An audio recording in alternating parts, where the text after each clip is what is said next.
We did learn yesterday, I guess Mark Weiser, Athens Banner Herald, first to report this, that Georgia will not have any TV coverage for G-Day this year after being like streaming video, things like that. In the past last year, no TV coverage at all for G-Day here this year. 2 points for me. I'm going to say more about this at the end of the show, but 2 points for me, then I want to give you a chance to talk about this. Thing number one is Georgia is slow playing bad news on this, and they're getting away with it. They are, in a very ambiguous fashion, setting people up not to have a G-Day at all.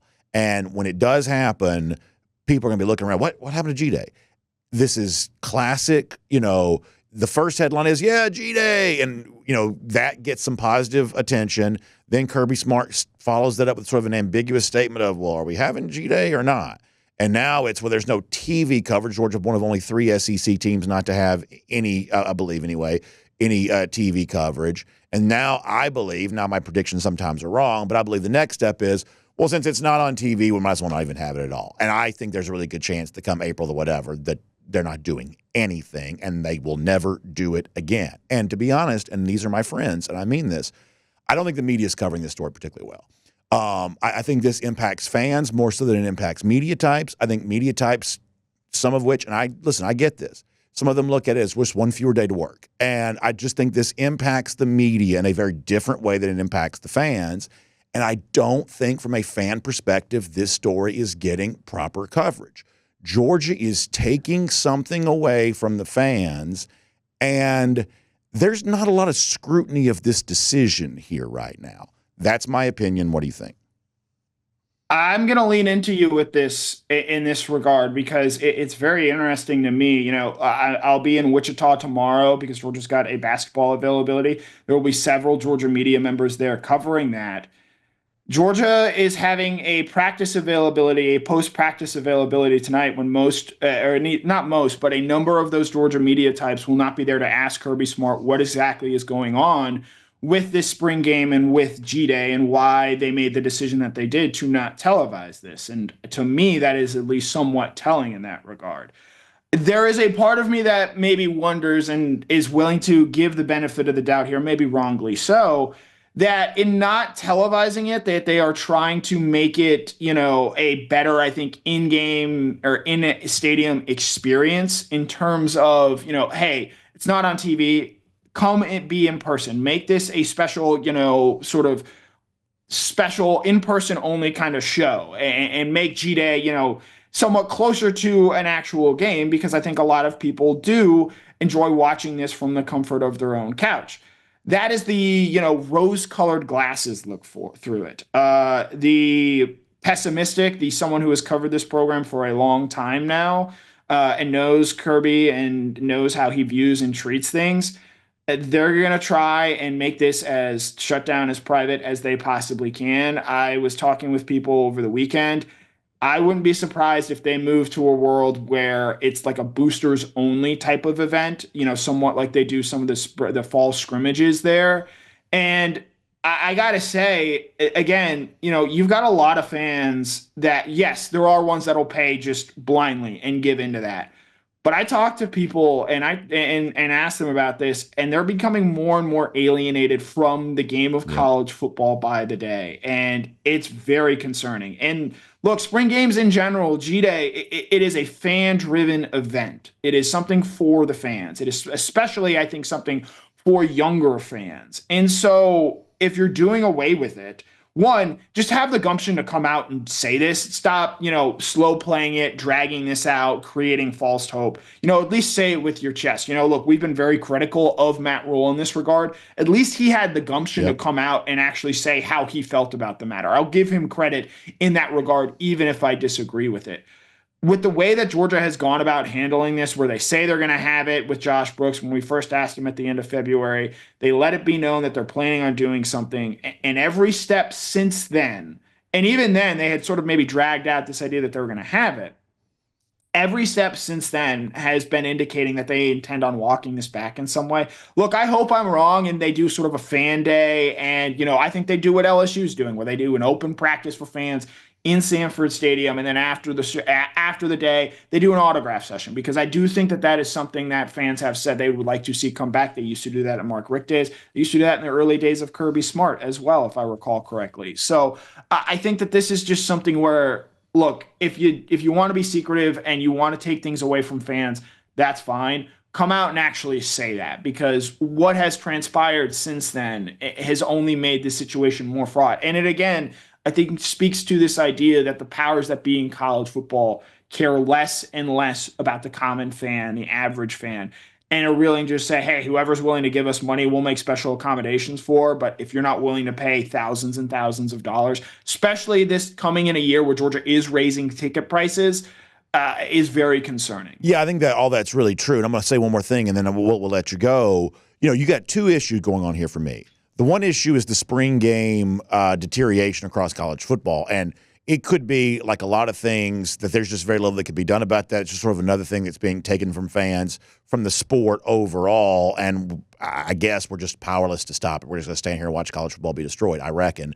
I guess we're just powerless to stop all that. But separate from that, because if nobody else has a spring game either, then Georgia probably won't have one too. I do get that, although some people still are.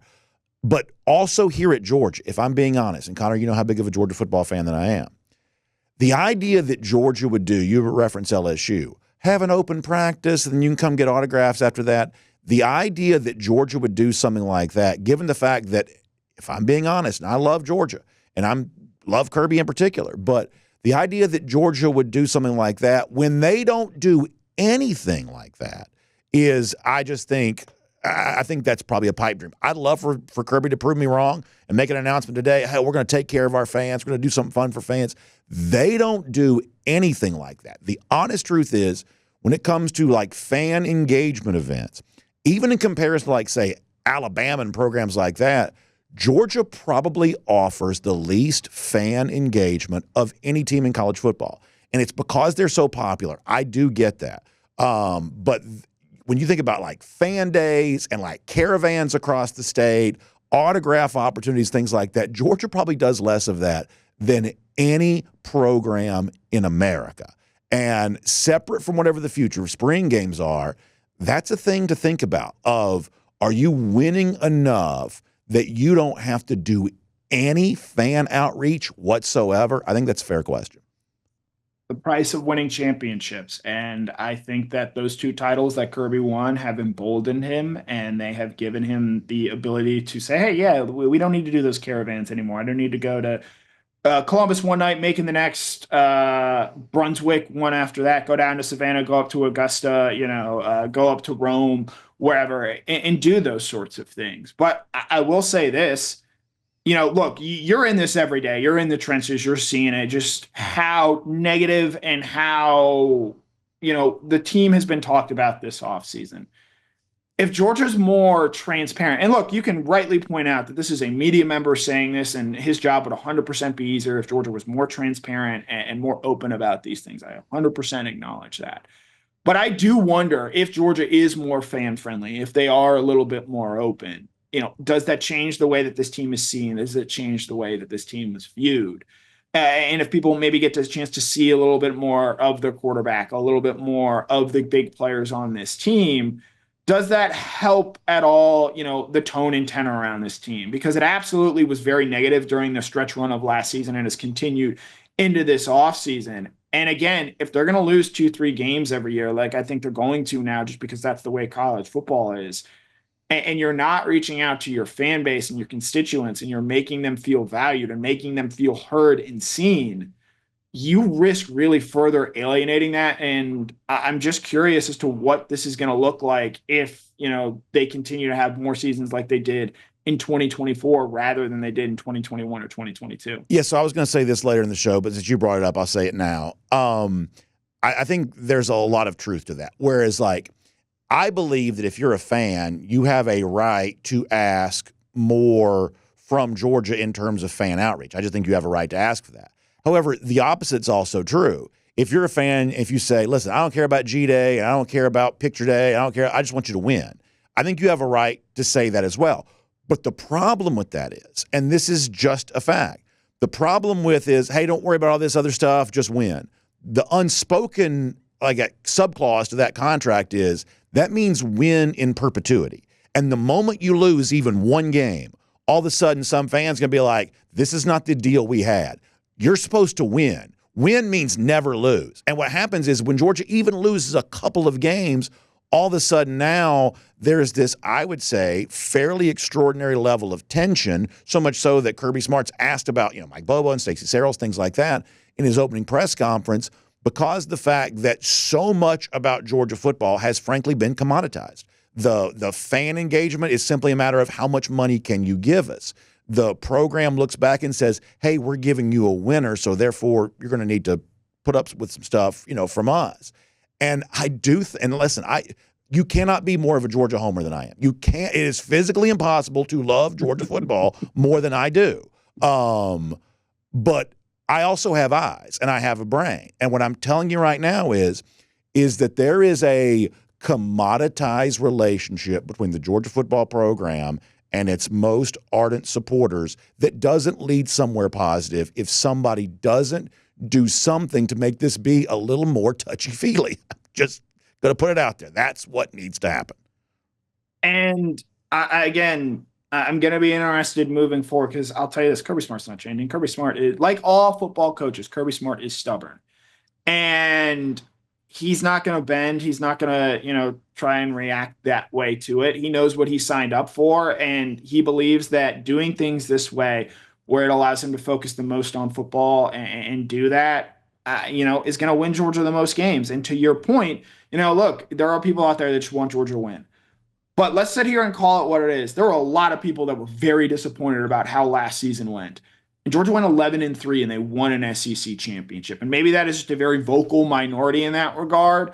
But last season was not exactly a lot of fun. And so when you react and you act the way that you do, especially I think in terms of the common fan, you open yourself up to a lot of criticism, a lot of negativity, and that only builds pressure that is felt not just by Kirby Smart, but I believe by these athletes, by these players for Georgia as well. And I'm very interested in seeing what that looks like moving forward. Connor, great stuff. We'll look forward to reading plenty from you at DawgNation.com. As you said, you're also on your way to Wichita. We'll look forward to some interesting coverage of Georgia basketball. Man, it'd be so much fun to have this team playing in the first weekend of this deal. Now, I think that Houston's better than you do, so I don't really quite know what would be awaiting the Dogs if the Cougars are looming. But, man, it'd be fun to find out, though. Good stuff. Can't wait to enjoy all of that. We'll see you soon back here on DawgNation Daily, presented by Serpro. Yep, as always, it's a pleasure.